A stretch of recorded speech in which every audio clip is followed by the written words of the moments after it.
High বন্ধুরা, আমার চ্যানেলে অনেক অনেক স্বাগত। তো আমি আজও চলে এসেছি আপনাদের জন্য নতুন একটা ভিডিও নিয়ে। তো সব কিছু যেহেতু আপনাদের সাথে শেয়ার করি, এই ভিডিওটা আপনাদের সাথে শেয়ার করব। আজকে আমি যাব বাপের বাড়ি। তো বাপের বাড়িতে কি করছি না করছি সবটুকুই আপনাদের সাথে শেয়ার করব। কিন্তু তার আগে দেখুন, আমার ব্যাগ গুছিয়ে নিয়েছি আমি। ব্যাগগুলো সব গুছানো হয়ে গেছে। তো চলুন, তারপরে আপনাদেরকে বাকিটা দেখাবো। আমি এখন স্নান করতে যাচ্ছি, একটু ফ্রেশ হয়ে নিই, তো তারপরে বাকি ভিডিওটা দেখাচ্ছি। দেখুন, আমি মুড়ি নিয়ে বসে গেছি, সাথে পকোড়া, বাঁধাকপি পেঁয়াজ দিয়ে, টমেটো নিয়েছি, কাঁচা লঙ্কা নিয়েছি, তেল। আর এদিকে আমার বেটু খাচ্ছে, দেখুন। বাবারে, মুড়ি খাচ্ছ? হাই বলো, হাই বলো, বলো। ঠিক আছে, খাও। তো বাপের বাড়ি যাচ্ছি, তো মা দিদিমাদের একটা নিয়ম আগেকার, যে বাপের বাড়ি যাওয়ার আগে আলতা পরে যেতে হয়। তাই আমি একটু আলতাটা পরে নেব।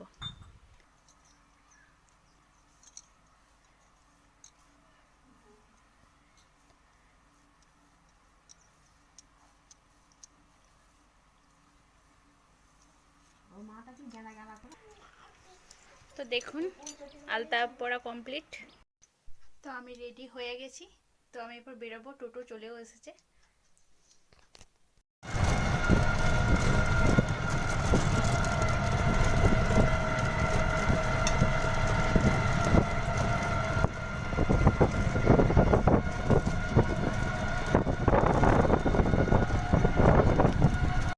তো আমি চলে এসেছি আমার বাপের বাড়ি।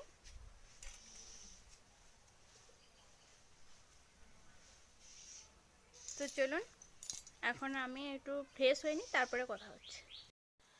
গুড মর্নিং বন্ধুরা, বলো। মর্নিং।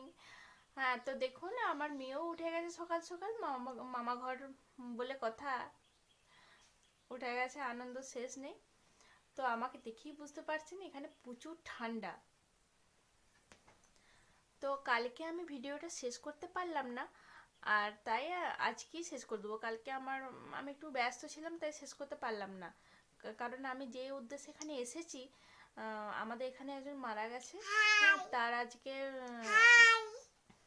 হাই বলছিস, তার কালকে ঘাট শ্রাদ্ধ ছিল, তো আর আজকে শ্রাদ্ধ। তো সেই কারণে আমি আর কি ভিডিওটা শেষ করতে পারলাম না। তো আজকে আমি আপনাদেরকে কিছু ভালো কিছু দেখিয়ে শেষ করব। তো চলুন, এখন আমি একটু ফ্রেশ হয়ে নিই, ব্রাশ ট্রাশ করে নিই, তারপরে চা খাবো, তারপর আপনাদের সাথে কথা হবে। বেটু, তুমি চা খাবে? খাবি? ঠিক আছে, টাটা করে দাও এখন।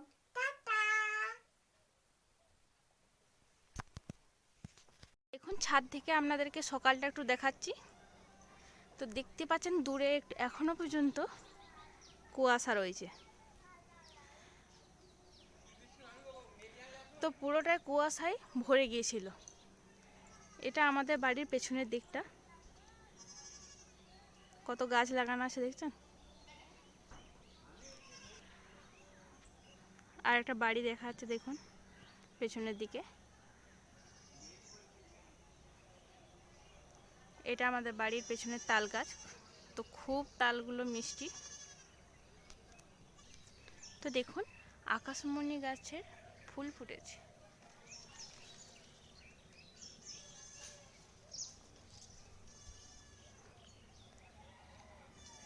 এটা আমাদের বাড়ির সামনেটা।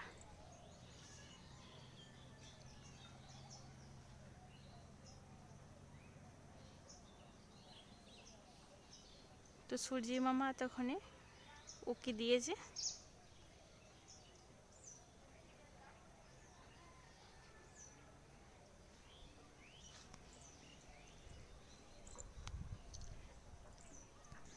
তো দেখুন, একটা পেঁপে গাছে কত ফুল এসেছে।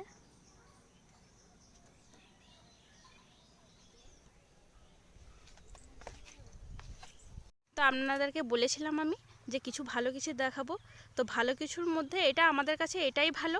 তো দেখুন, এটা হচ্ছে আমাদের অস্থল। এটাকে আমরা অস্থল বলে থাকি এই জায়গাটার নাম। তো এখানে একটা আশ্রম ছিল, তো দেখেই বুঝতে পারবেন। তো দেখুন এটা হচ্ছে একটা আশ্রম ছিল, মহন্তদের আশ্রম।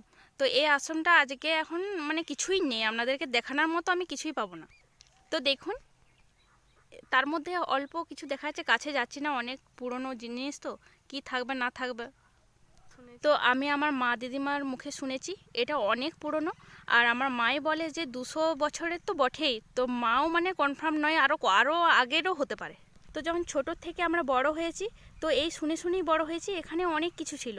তো যেমন আগে রাজারা এখানে থাকতো, তো আমাদের ছোটোবেলাটাই এখানে আমরা এসে খেলা করতাম। তো এগুলো এখন সব গাছ লাগিয়ে দিয়েছে, তার মধ্যে অনেক ঝোড় হয়ে গেছে। এটা আগে আরও ভালো ছিল, দিন দিন নষ্ট হয়ে আছে, তখন এই বাড়িটা অনেকটা দেখা যেত। তো এখন দেখুন মানে অনেকটা ঢেকে গেছে ঝোপঝাড়ে। তো আপনাদেরকে বললাম তো এখানে রাজারা থাকতো। তো রাজারা এখানে মানে আমাদের এখানে যে কুলদেবতা সে হচ্ছে রঘুনাথ। তো দেখুন এদিকে একটা পুকুর আছে, চলুন আপনাদেরকে দেখায়। তো পুকুর শুধু নয়, তার সাথে আমাদের বাবা মহাদেব আছেন।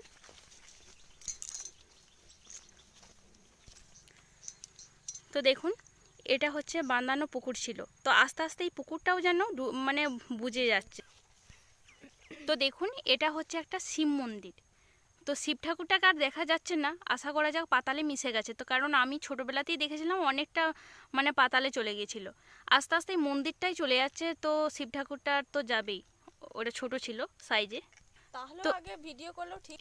তো দেখুন আগে আমরা যখন ছোট ছিলাম তখন দেখতাম এখানে জল ঢালতে আসতো আমাদের সময় করে, কিন্তু তার আগে আরও অনেক কিছুই হতো, রাজারা এখানে পুজো করতেন। এখানে এই পুকুরটারও অনেক একটা মাহাত্ম্য আছে শুনেছি। তো এই পুকুর থেকেই উঠে এসেছিলেন রঘুনাথ, তো এখানে রাজা তাকে প্রতিষ্ঠা করে পুজো করতেন। তো দেখুন এখানে একটা, তো দেখুন এটা ধূপদানি, দেখেই বুঝতে পারছেন আগেকার সব কিছু কত আগের, এখন সব ছেড়ে গেছে, কতটা মানে ঢুকে যাচ্ছে নিচের দিকে। তো দেখুন এই যে বাঁধানা ঘাট আস্তে আস্তে সব বিলুপ্ত হয়ে যাচ্ছে।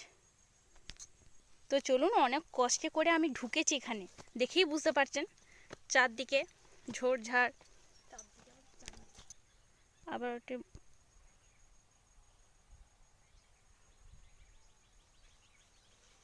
তো চলুন এখান থেকে আমি বেরিয়ে যাই, তারপর আরেকটা জিনিস দেখাচ্ছি আপনাদেরকে। তো দেখুন এই পুরো জায়গাটা আগে ফাঁকা ছিল, তো এখনই দেখছি গাছ লাগিয়ে দিয়েছে। আমরা ছোটোবেলায় এখানে অনেক স্মৃতি কাটিয়েছি, আর মা দিদিমাদের মুখে তো অনেক গল্প শুনেছি এখানকার। তো দেখুন এটা একটা শিবলিঙ্গ।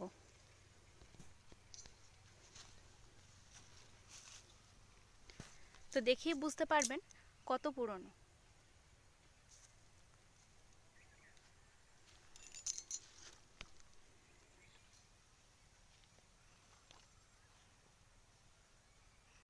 তো এখানে অনেক কিছু অনুষ্ঠান হতো, তার মধ্যে হরিনাম হতো, আর সন্ধ্যাবেলায় নাম কীর্তন হতো, আমার দিদিমার কাছে আমি শুনেছি। তো দেখুন এখানে বেলগাছ রয়েছে, তো এই বেলগাছটা একটা বড় বেলগাছ ছিল এখানে, তো সেটা ঝড়ে ভেঙে গেছে। তো এখানে রাজার অনেক সম্পত্তি ছিল, সেই সম্পত্তি মানে সোনাদানা তো বটেই, তার মধ্যে অনেক জমি জায়গা ছিল, পুকুর ছিল। তো আস্তে আস্তে সব কিছু বন্ধ হয়ে গেল, আশ্রমটা এখানে বন্ধ হয়ে গেল। তারপর সেই জমি মানে সরকার থেকে সবাইকে বিলিয়ে দিল। তো এই অস্থলে আমার মানে দাদুর মানে আমার মামা দাদুর বাবা এখানে থাকতেন। তো তার আগে তার বাবাও এখানে থাকতেন, কিন্তু তার বাবার নাম আমি জানি না, তবে আমার দাদুর বাবার আমি নাম জানি, সর্বেশ্বর মহন্ত, আর আমার দাদু রামনারায়ণ মহন্ত। তো আমরা মানে ওনারই একটা পাঠ।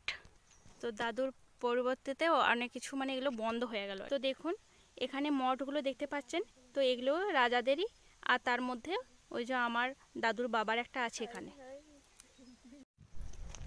তো দেখুন এদিকে বাইরেটা, আর এদিকে আমাদের একটা রোড চলে গেছে ছোটোখাটো।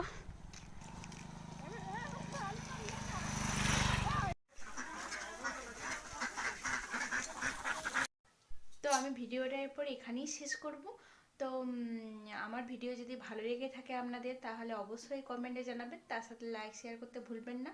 আর নতুন বন্ধুরা আপনাদের বলছি অবশ্যই অবশ্যই আমাকে সাবস্ক্রাইব করবেন। তো ভালো থাকবেন, সুস্থ থাকবেন। আজকের মতো টাটা, তো শুভরাত্রি।